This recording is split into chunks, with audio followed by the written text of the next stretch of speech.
Hello, hackers, and welcome back to Leadership Hacks podcast. Today's episode is a real one.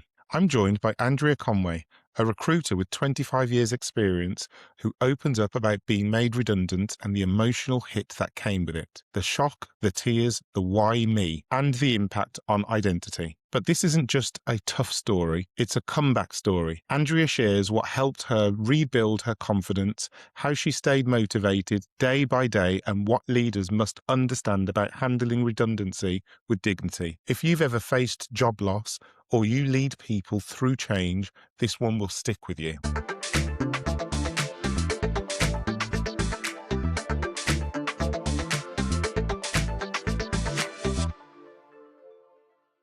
Hello, hackers, and welcome to another edition of Leadership Hacks. I'm joined today by Andrea Conway, who I met about 5-6 months ago because she put out a post on LinkedIn that was very endearing and very heartfelt at the time.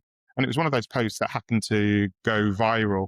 And it was on a subject that I know many people struggle with, have dealt with. So it's a subject I've wanted to cover, and who better to cover it than with Andrea, who has been through the process of redundancy and thankfully come out of the other side.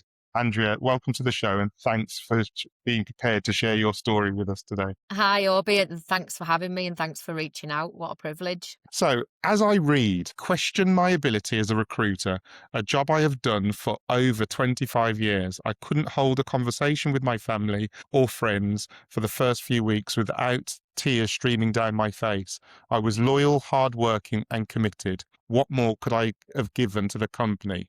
Why me? That was what you posted 5 months ago on LinkedIn. I did. Yeah. Can you take us back to before redundancy? What was your career like? How long had you been with your previous company? Just give us a flavour about who Andrea was before redundancy in the workplace. I joined a company in the year 2000. That's when my career started. Not really knowing what I was going into from a recruitment point of view. I'd just seen a really good advert and thought, I'm going to apply for that. And that's how it all started. In about, the start of 2018, so I was still 18 years in recruitment, I thought, I was hitting a milestone of an age. And I thought, I'm 40 this year, and, I've worked for the same director MD for 18 years and felt a little bit flat and thought, I need a change. And I just thought I'll put myself out there and see what's available. And to be fair, I actually thought, I think I'll come out of recruitment. So I was looking for other roles. And then I happened to bump into the end of my previous company whilst I was actually at another interview, and he'd approached me and said, let's have a coffee. And that's where it began. He made me an offer, and he was working on his own with an administrator at that point, and asked me to join him. And in May 2018, I joined him, and I worked there for just over 6 years before the redundancy. It was the same MD. She'd left the global company and set up on her own, so I moved along with her. So Right. 18 years under sort of the same managing director. Yeah. And is that 18 years and then the next job, was that all within recruitment, or is that in Yes. different? What is it about recruitment that you like, that you love? Because that has kept you a prisoner. I love the variation. Literally, every day is different. Every day can be different. And let's face it, I'm in the people's business. Everybody's different. Everyone's personality is different. And each client that I work with, some are from the same sector, some are from different sectors. But again, you're dealing with small to medium companies to large businesses. So everything is, you've got to take one hat off and put another hat on a daily basis. And don't get me wrong, there's been many, many challenges and frustrations, but the outcome is more beneficial and outweighs the other side of the challenges. Yeah. And it just continues to Would be you say like it's your calling? You said there was a period there where you considered changing careers and going down a different route. Why didn't you change, and why have you remained in recruitment? Because I'm not really sure why I didn't. Probably because I'm a creature of habit, in the sense of I haven't had lots of jobs. It's that safety net of what you know. But again, I've been through a couple of recessions, so companies have obviously downsized. And then at the back of that, it's that exciting challenge of what's happening in the area now. You know, things change all the time, industries change. So yeah, probably didn't look into it as much as I should have, because the opportunity came, and again, it's what I know, and maybe I just needed that break of a new Yeah, company yeah, and no, it's, new sectors. I always think it's commendable when people stay with any individual company for a long period of time or within a sector. It's where you build your knowledge base. It's why you're an expert recruiter.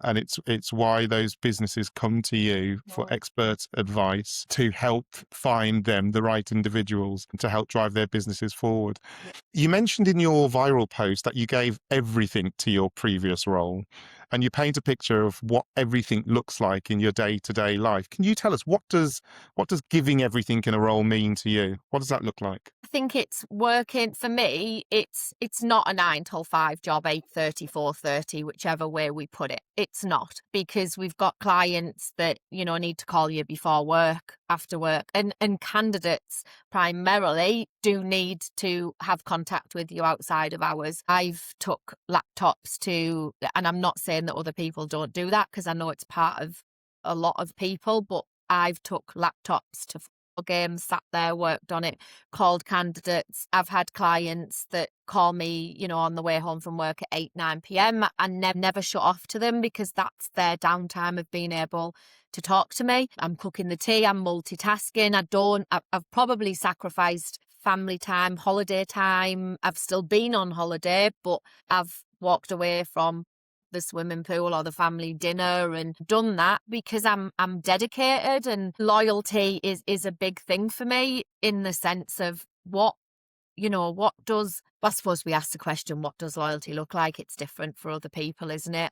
But on the commitment side, I've worked weekends. I have done interviews on weekends, because it's time when I've had lots of candidates saying, Sunday, you can see me on Sunday. And I've said, well, of course, I can put that time aside. If that's going to help you get that job, and that's going to help you, you know, feel more at ease, because some candidates might not have had one job all their life. They've never Mm. had interviews. That's for me to help prepare them. You know, it's events, it's all sorts. I've done what I needed to do I felt I was fully committed to what. Well, I think that what you've just described there is going above and beyond committed. And it to me, it sounds like you're an exemplar employee, the type of person that you'd absolutely want within your business because of your dedication to excellence, in your dedication to hitting targets and to fulfilling your customers' needs. So, Andrea, just listening to the way in which you've described your dedication to your trade and to your work, where you are exceptional, you go above and beyond, begs to understand, when you looking back, were there any warning signs about redundancy, or did it come completely out of the blue for you? How invested were you in the company and its future? No. The simple answer to that is no, there wasn't any warning signs, and I'm confident in saying that. However, I would probably admit that I was a little embarrassed, and in the sense of, you know, I'm a salesperson, I'm a recruiter, I work to targets. I'm target driven, I'm sales driven. How did I not know? And the simple answer to that is, I can see what I'm achieving, and we did know what other people were achieving within the office and where we were to targets. But I suppose you don't know what the bottom line of the bank account is, and the outgoings. You'll know the incomings and not potentially the outgoings. So no, it was an absolute massive shock company wise, and how committed was I to the future. You know, the announcement came on, we were sent an email, all members of staff, we were all working from home on the Wednesday, and we were sent an email to go into the office the following day for a meeting. And as, you know, tongues wag, it's, oh dear, what's happening? Your phone lines were going, must be serious, because we knew that the MD was on holiday that week. So for him to come into the office, we knew that it must be some sort of serious announcement. We went into the office on the Thursday. to be told that we were going through a matrix system of redundancy. There would be 2 redundancies, but from that immediate Thursday, one lady from the marketing team was told straight away that she was going. So then it was out of mass and 2 other recruiters. And the following week, so we were given the following week to work, but we had a one-to-one with our MD to talk about anything that we wanted to talk about before the official redundancy was made. And I'll be honest, I'd built up a relationship. There was the 2 of us in the office for a while before we took on a 3rd consultant, back in the days of 2020. Mm-hmm. We were a small team, so we all knew each other very well. And I said to him at the end, we can do this. Let's go back to the basics. We know what we need to do. We know how to get our BD. We know how to launch out to the old clients, and we can build my final words before leaving the office after that meeting. Well, we can do this, and we can do this together. And I'll be honest, we had a hug and we said, we'll do it. And I was fully committed and wanted to do it. It certainly wasn't by choice, In the time of me being there, I had tried out other roles. I was running a desk and I took on a commercial development role. But unfortunately, that pulled me away from the desk and the desk started suffering. So I went back into it.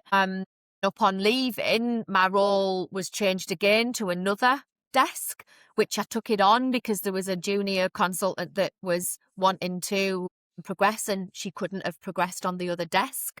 So I said, I'll do it. I'll give it a go. It wasn't all I knew because I'd worked on that other desk for several years, but it made sense for me to move over to that other desk and give it everything and help the other new consultant to develop and learn from me as she could. But I helped train the other members of staff. We scripted, I took them out on visits with me. It was just part of me helping them grow. It was important to me that they became good recruiters and that they enjoyed the job and the satisfaction that I'd always had. Yeah. You talked about feeling embarrassed through the redundancy process, and also, again, in LinkedIn, you talked about feeling worthless after being made redundant. Can you talk us through those first few days and weeks? What was going through your mind and how you felt at the time? As soon as I came home from being made redundant within that time, I walked into that redundancy meeting that afternoon, closing a deal. Didn't affect that week as much as it was at the back of our minds. I didn't want it to affect. I was still working on vacancies. I still had commitment to clients, still had commitments to candidates. And I walked in that room for my meeting at 5 to 2, closing a deal that, was all for the business. So yeah, and then I came out 3/4 of an hour later to being the one that was gone, and I came home to my husband and obviously lots of tears were shed. Do you know what affected me quite badly was the fact that I'd worked so close in a close-knit company to not even get a call off the MD of the company. We'd always been told, because we were so small, we're not just a number.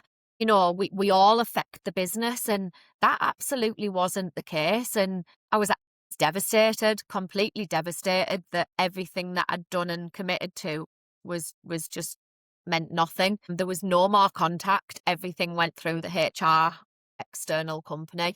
How do you feel it from a communication perspective upon reflection? Do you think it could have been dealt with better? Absolutely, yeah. I think honesty could have been to it. There was probably lots of other things we could have put in place. I think to treat a member of staff like that at the end is, we could have all put our big boys pants on and, dealt with it in a different way. Yeah. I think from my experience, and I've been in the unfortunate position of having to put people's jobs at risk, and I always have taken it very seriously. I understand. It's not lost on me the Yeah. position that I am putting people in.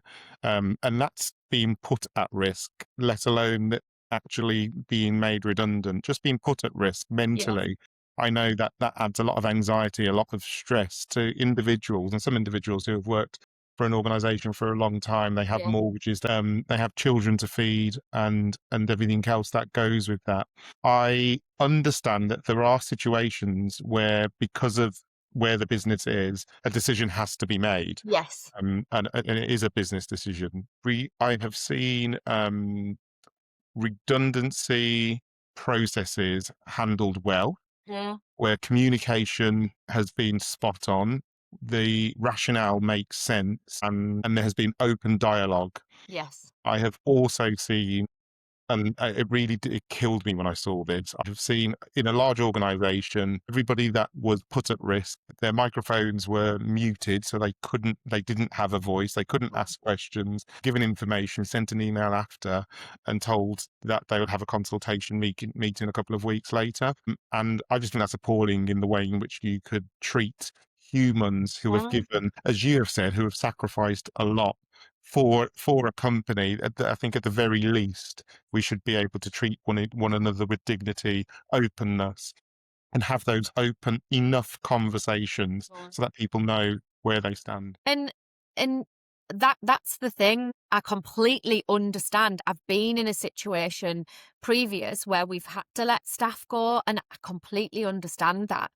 And from a business point of view, at the end of the day, a business owner has got, their name above the door. They've got mortgages, they've got families, and I completely understand that. But to be shut off and never spoken to, and there was a lot of discrepancies in the system and the process, and I think that came out later on down the line, as to whether I should appeal back for my job, which I was advised to do and legally advised to do. But do you know what, Obi? That it was done and dusted the way that, it was handled. So I wasn't going to achieve anything by doing that.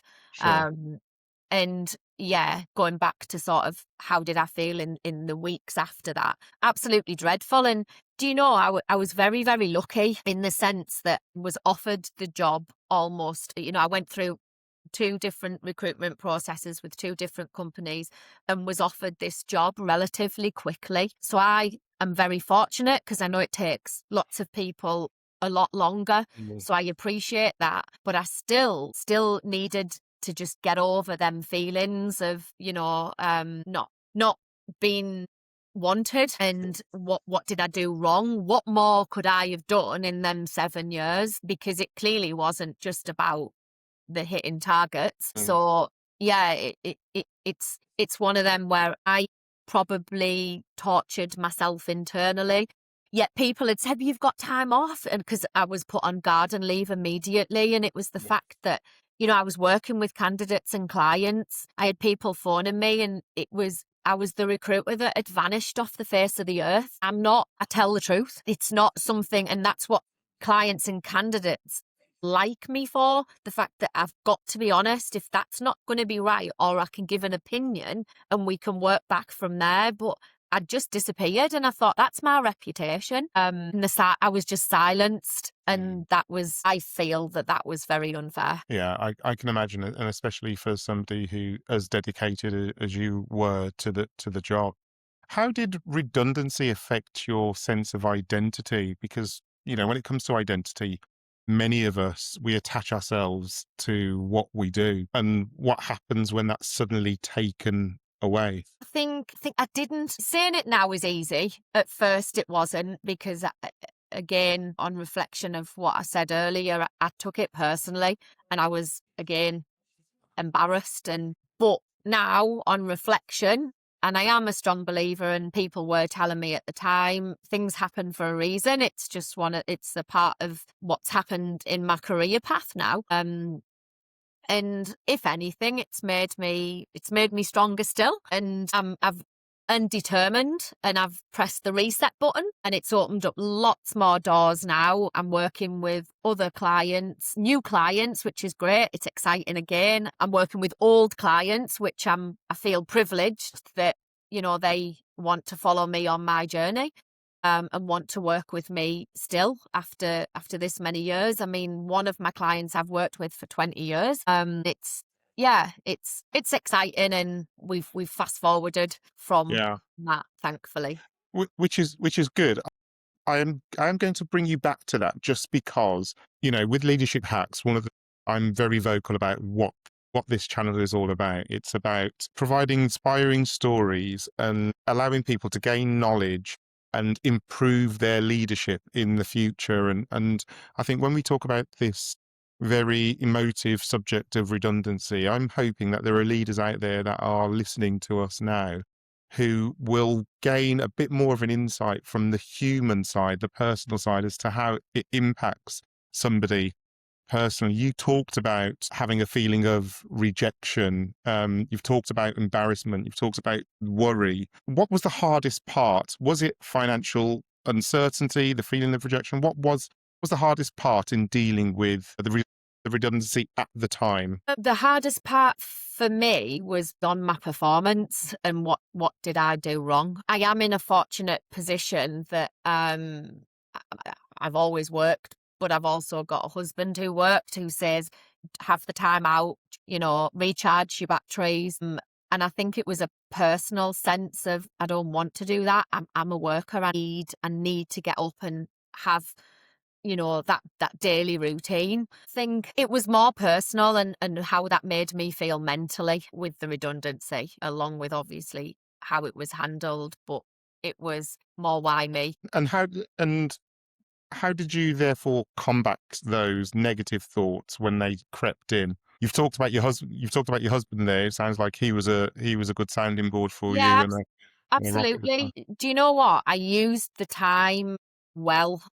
Had a lot of time on my own, even though I did, because obviously people are at work who are around you. But my husband worked shifts, so I was fortunate enough to have the daytimes with him as well. But I would see myself going on 3 very long walks a day sometimes. I do exercise, and I'm part of a training group, so I still got up at 5:30 every morning and went to my 6 o'clock training class. I've got a strong network of friends around me who said, you will still come at 6 in the morning, won't you? And because I'd committed to them and said yes, I had to, even though my alarm would go off and I didn't have to get out of bed at that time.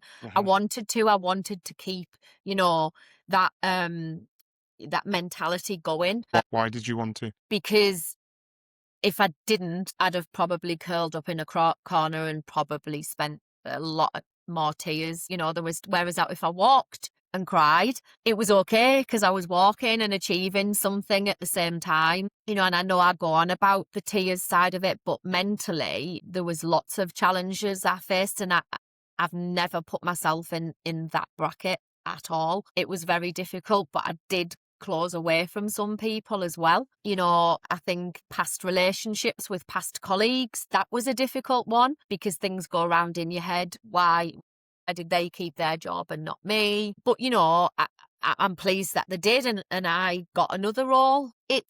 You've got to keep yourself motivated.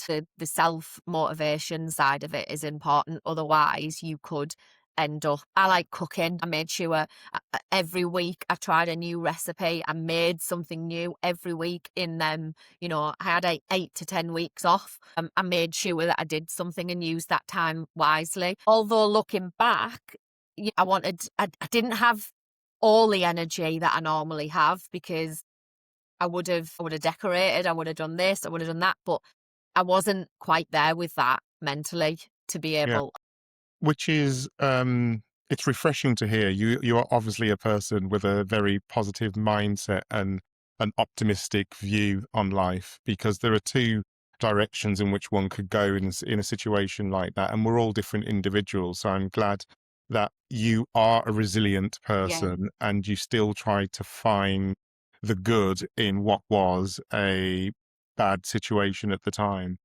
I guess my next question to you then, Andrea, is what was the turning point for you? When did you start to see this redundancy as a potential blessing rather than a curse? I would quite comfortably say it was probably that halfway point of this year when I put a notice out on a post out on LinkedIn, and it was looking back at what I'd achieved and the halfway point of this year was about me 9 months in. 9 months into your new role. 9 months into my new role. And do you know, it's been an absolute whirlwind. I can't believe where the year's gone. But that turning point was when I looked at what I'd achieved in the 9 months. I wasn't targeted for the first 3 months. However, I billed in the first 4 weeks. And yeah, I started off the year with billings in January, and it's just been, fantastic thereafter, which it was hard because I've built a desk from scratch again and introduced myself, and you had to have them first few months calls worth of letting people know. But do you know what? The respect and the well wishes that I got from people was unreal, and that was what kept me going. But that halfway point was I was more than halfway. I've achieved the target that I was set more than halfway in. We've had some great laughs along the way, some team events, and that's the other thing. I travel now, so I travel literally. It takes me up to an hour to get in, an hour to get home from the office. I was 7 minutes away previously, Right. and it's worth it because the team and it's that banter again of the huge differences of experience and transferable skills and the knowledge is, we've got sort of the juniors to the seniors to what we class as the seniors. So yeah, it's been a very positive year. And I can see it and I can hear it in your voice. Look, you're now at BMC Recruitment Group I and am. seem genuinely happier than ever. What's the difference about this role, this company, this feel that's made you feel more fulfilled? I'm not literally running my own desk. I'm not the MD of the company is fantastic. He can see, he doesn't micromanage. He can see what you're doing. I think I'd nipped to the post office one day and he rang me on my mobile. I said, I'm just nipping to the post office. And he said, you don't have to explain yourself.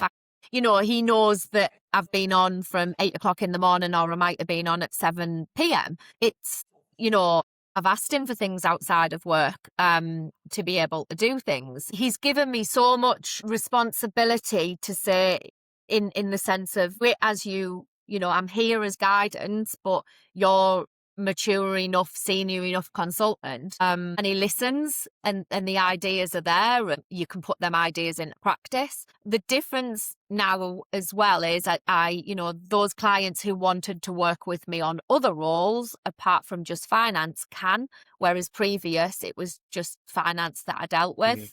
That was the sector. So it's opened up lots more doors, which again is great. I'm much more, I now sell more retained packages than I've ever done. And I think we know in recruitment that that's important because you're getting the commitment straight away from the client. There's lots of clients that are just working with me on an exclusive basis. Hence, that's why I work 110 times faster, because they've committed to me and I need to help them. I need to prove to them that we can do it, and we work as a team.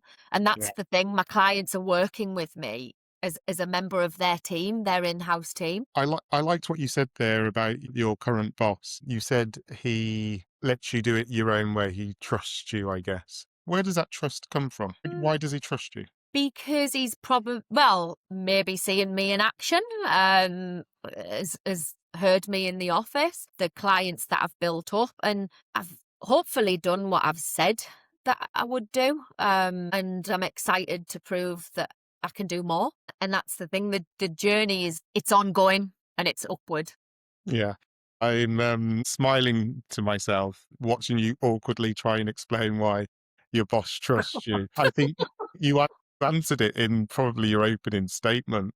He trusts you because you are a dedicated person with 25 years worth of experience. You know how to get the job done, put your clients and your customers first. And therefore, you are, as I said at the start of this, you're a model employee, and the one thing you need to do is learn to blow your trumpet a little bit better. Oh, no, I can't do that.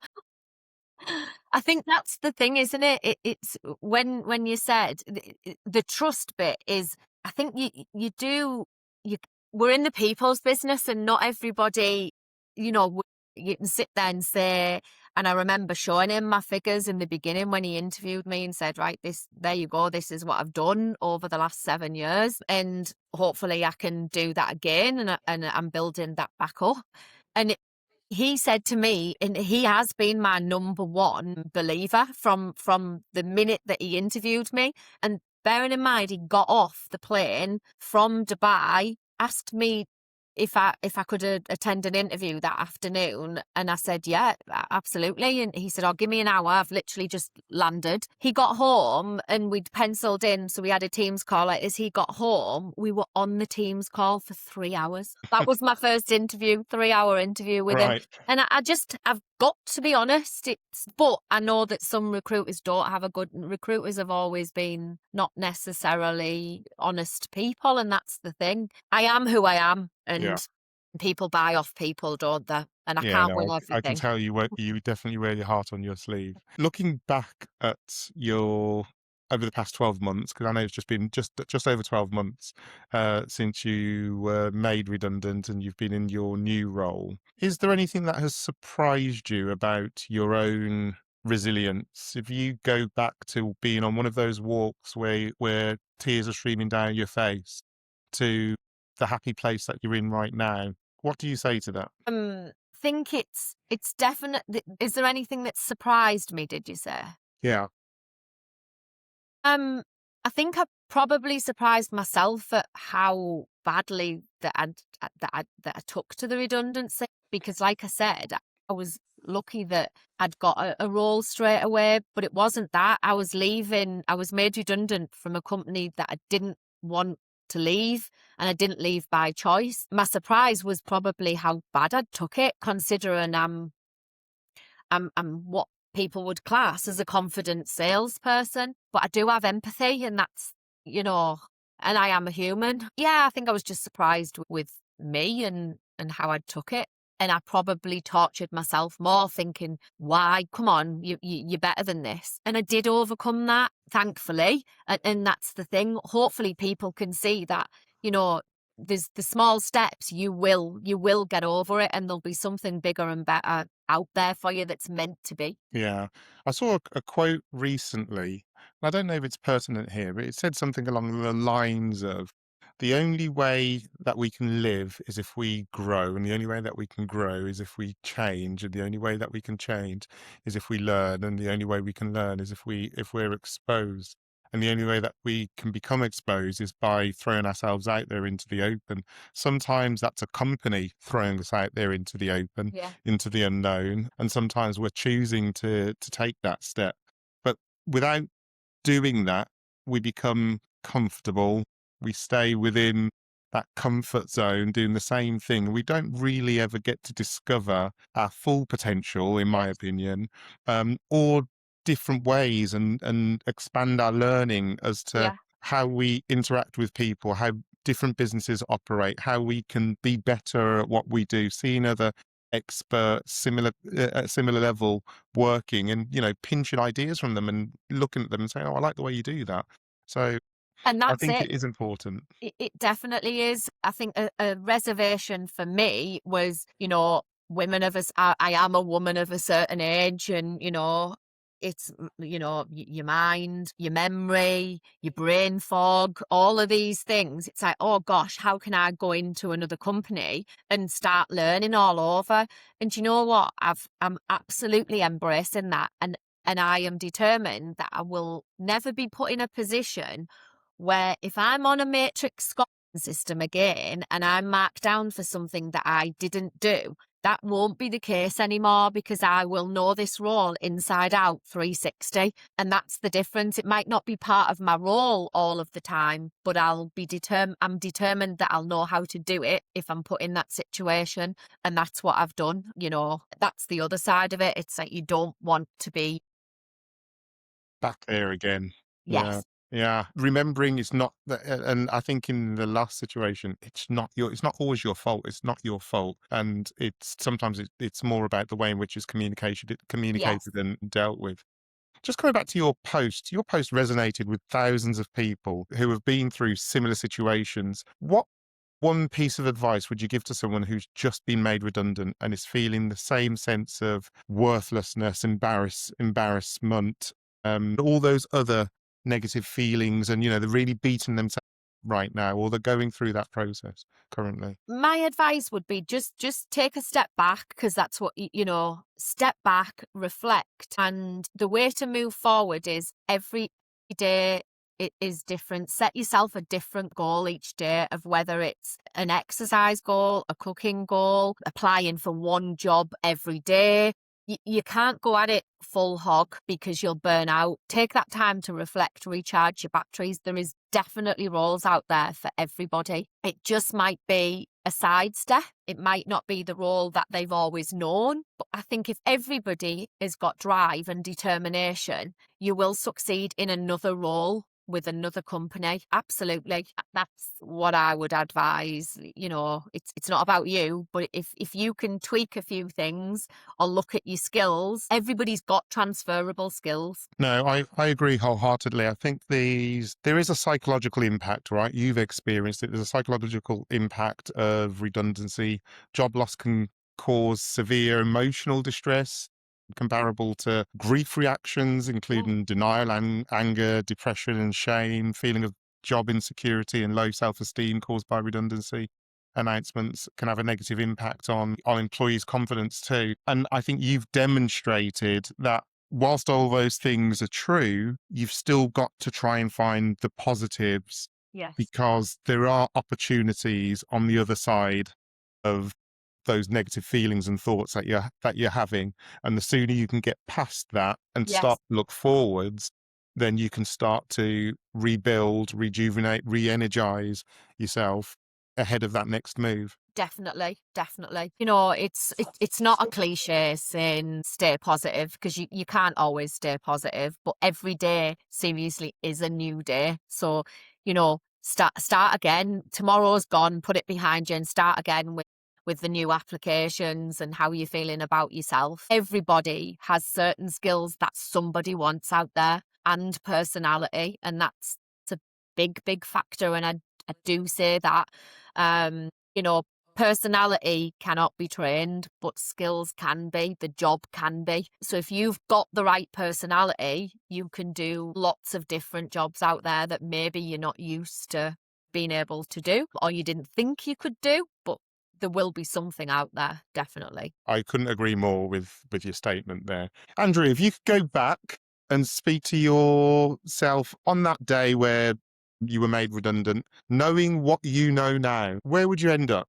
What would you tell yourself? To probably just say, you've got this girl, there's somebody else out there that wants you. New start, new challenge, go and get it for the next part of your career. Yeah. And I probably wouldn't have I would not waste as much tears as I did.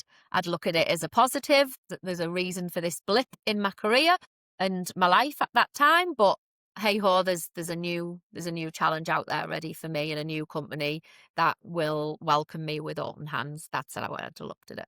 A brilliant bit of advice there. So, Andrew, you're based up in Newcastle. I think the business is based up in Newcastle. You cover Teesside I do and cover Teesside and the North East. Yes, I've got right. clients up Okay. and down. So, and what sectors do you cover? Cover at the moment, I'm actually covering health and safety, finance, customer service, sales. Yeah. So Oh, okay. anything sort of under that professional banner. And if people want to get in contact with you because they've been listening to how dedicated you are to the cause, how do they do that? If they would email me, that would be fantastic. It's andrea.conway@bmcrecruitmentgroup.com. Brilliant. Thank you. Thank you. Andrew, it has been a complete pleasure talking to you today. It's been a long time coming, and I think you have covered the topic of redundancy for somebody who has been through redundancy admirably. It goes without say, and it's very obvious to me why you are now in a position where you are flourishing, why you're in a position where you're an asset to a company and to the clients that you work with. I wish you all of the very best in the future. And I look forward to seeing what happens now. What's next in the There's next lots of 5 years, exciting 10 years? things, lots of exciting things that are possibly coming in 2016, hopefully, yes. Oh, brilliant. Well, look, thanks for talking to us today. And I look forward to catching up with you again at some point in the future. Definitely. Thanks, Orby. Much appreciated. It's Take care. been a pleasure.